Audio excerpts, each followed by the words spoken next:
Bismillahirrahmanirrahim.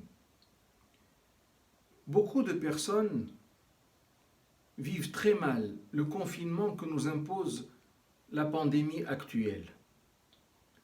La seule hantise, quand on se sent privé de quelque chose, c'est de tout faire pour l'obtenir.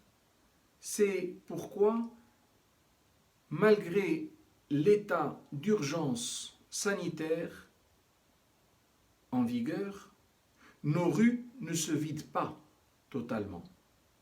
Il y aura toujours quelqu'un qui se croit plus malin que les autres pour aller faire un tour dehors sans raison vraiment valable et venir ensuite conter aux autres son exploit et la manière avec laquelle il s'est défait du barrage qui a pu le contrôler.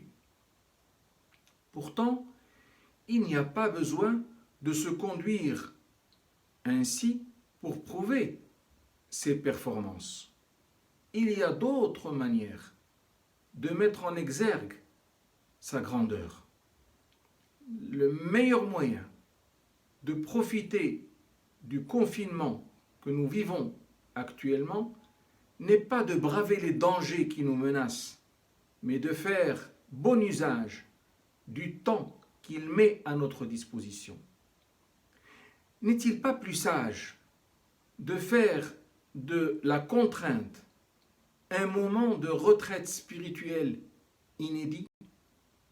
La méditation est un merveilleux exercice qui mène celui qui le pratique à la découverte de vérités à même de le rendre encore plus heureux que jamais. Dieu ne dit-il pas Inna fi khalqi as-samawati wal-ardi wa ikhtilafi al-layli wan-nahari la'ayatin li-ulil albab alladhina yadhkuruna Allaha qiyaman wa qu'udan wa 'ala junubihim ويتفكرون في خلق السماوات والأرض ربنا ما خلقت هذا باطلا سبحانك. Certes, dans la création des cieux et de la terre et l'alternance de la nuit et du jour, il y a assurément des signes pour les doués d'intelligence qui, debout, assis ou couchés, ne cesse d'invoquer Allah et de méditer sur la création des cieux et de la terre, disant à la suite, Seigneur, ce n'est pas en vain que tu as créé tout cela. Gloire à toi.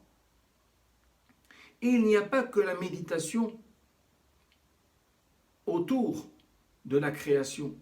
Il y a aussi le Saint-Coran, dont la méditation est plus que porteuse de bonheur. Face au Allah, que nous soyons entendus. Amen.